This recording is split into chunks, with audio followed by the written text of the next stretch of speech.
आप सोच रहे होंगे 9 रूप तो देवी के होते हैं, फिर बहू? भाई बहू भी तो लक्ष्मी का रूप है। तो जब बहू के पैर पड़ने से घर में समृद्धि आती है तो और क्या क्या होता है, जरा देखिए। रामलाल और श्यामलाल 2 भाई थे।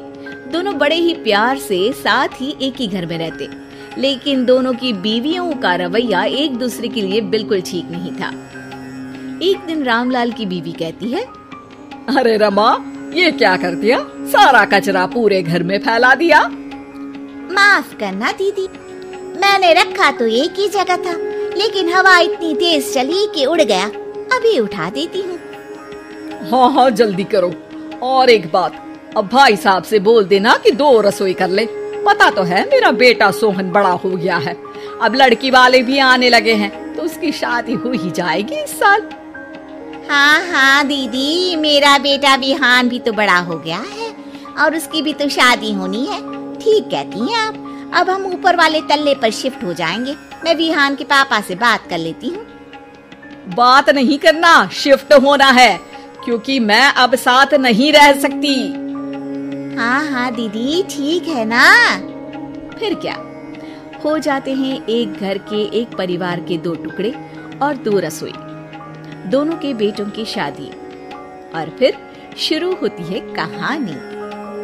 अरे मेरी बहू तो ढेर सारा दहेज लाई है। ये देखो, बड़ा टीवी, एसी, कार और गहने भी।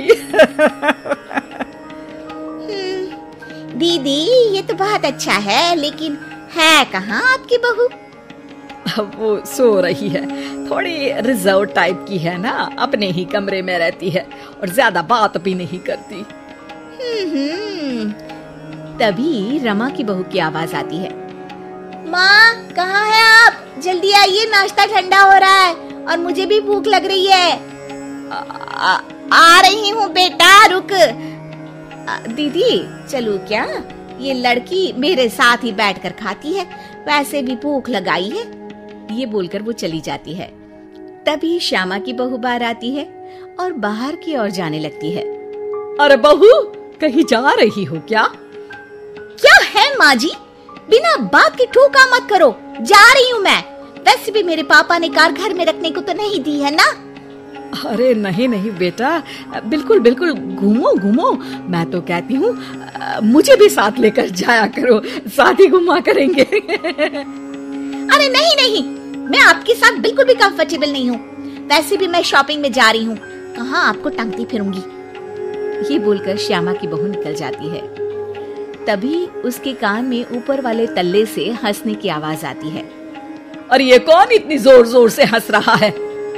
ऊपर जाती है, जहाँ वो देखती है कि रमा और उसकी बहू साथ बैठकर बातें कर रही होती हैं। फिर तो मम्मी जी इतना मजा आया कि मैं क्या बताऊं। हाँ हाँ बहू, सुनने में ही हंसी नहीं रुक रही। तू तो वहाँ मौजूद थी। तभी दोनों की नजर श्यामा पर पड़ती है। अरे ताई जी आइए ना, आइए। वो उनके पैर छूती है और फिर चाय बनाकर लाती है। श्यामा अकड़कर कहती है, अरे नहीं नहीं, मैं चाय वाय नहीं पीती, बस हंसने की आवाज आ रही थी तो सोचा बता दूं कि टीवी की आवाज धीमी कर लो। अरे टीवी, वो देखो दीदी, धूल खा रहा है, वक्त ही नहीं मिलता देखने का। बहू के साथ वक्त कैसे बीत जाता है, इसकी बातें और किस्से कहानी किसी सीरियल से कम नहीं होते। श्यामा को खुशहाल रमा को देखकर जलन होती है। हाँ हाँ, मैं तो तंग आ जाती हूँ इतनी सारी बातें करके, मुझे तो सुकून पसंद है। ये कहकर श्यामा चली जाती है। अगले दिन रमा अपनी बहू के साथ घर से जा रही होती है कि तभी दरवाजे में श्यामा उन्हें टोकती है। अरे कहाँ जा रही हो दोनों? अरे देखिए ना दीदी, इसे शॉपिंग करने जाना था। मैंने कहा अकेली चली जा, तो कहने लगी मम्मी जी आप घर में अकेले बोर हो जाओगे ना, आप भी चलो हमारे साथ। अरे अब इस उम्र में तू कहाँ घूमेगी? अब देखते हैं दीदी, जहाँ ये लड़की घुमा दे। मेरी बहू भी कल गई थी कार चलाकर। हाँ। तभी रमा की बहू कहती है, ताई जी मुझे तो कार चलानी नहीं आती, लेकिन हाँ इस सुहाने मौसम में मम्मी जी को स्कूटी की सैर करा देती हूँ। श्यामा का मुंह बंद हो जाता है। वो अपने कमरे में चली जाती है जहाँ उसकी बहू बैठकर अकेली टीवी देख रही होती है। बहू, तू भी कुछ बातें किया करना, मैं अकेले अकेले बोर हो जाती हूँ। तो क्या मैं यहाँ आपको एंटरटेन करने आई हूँ? देखिए मम्मी जी, मैं तो सिर्फ ये कहना चाहती हूँ कि ये टीवी मेरे पापा ने दी थी, तो ये टीवी कल तक मेरे कमरे में लग जानी चाहिए, समझिए आप। ये बोलकर वो वहाँ से चली जाती है। श्यामा सोच लेती है कि वो अब ये सारी बातें अपने बेटे को बताएगी। शाम को उसका बेटा जब घर आता है। अरे देख बेटा, तेरी बीवी सारा दिन अपने कमरे में रहती है, न बात करती है न चित। मैं बूढ़ी सारा दिन भूत की तरह अकेली घूमती रहती हूँ घर में। अरे माँ, मैं क्या बोलूं? मैंने कई बार उसे बोला कि सबके साथ उठा बैठा करो, हंसा बोला करो और मिलकर रहो, लेकिन वो कहती है कि उसका मन ही नहीं करता। अरे क्यों मन नहीं करता है? ऐसा क्या हो गया? माँ, तुझे याद है उसके पिता ने कार देने से मना कर दिया था। कहा था कि उनके पास पैसे नहीं है, साथ ही तेरे सामने हाथ भी जोड़ा था, लेकिन कैसे तूने उसके पिता के साथ बुरा व्यवहार किया था।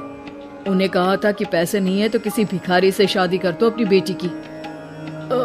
हाँ बेटा, तभी तो आज दरवाजे पर इतनी लंबी कार खड़ी है। बस माँ, तो अब तू उस कार से ही बात कर और उससे मन लगा, क्योंकि पिता के आंखों का आंसू आपकी बहू के दिल तक उतर चुका है और आपकी इज्जत उसकी नजर में। अब श्यामा को समझ आता है कि कुछ निर्जीव चीजों से घर भरने से अच्छा है कि सजीव चीजों से जिंदगी भरी जाए।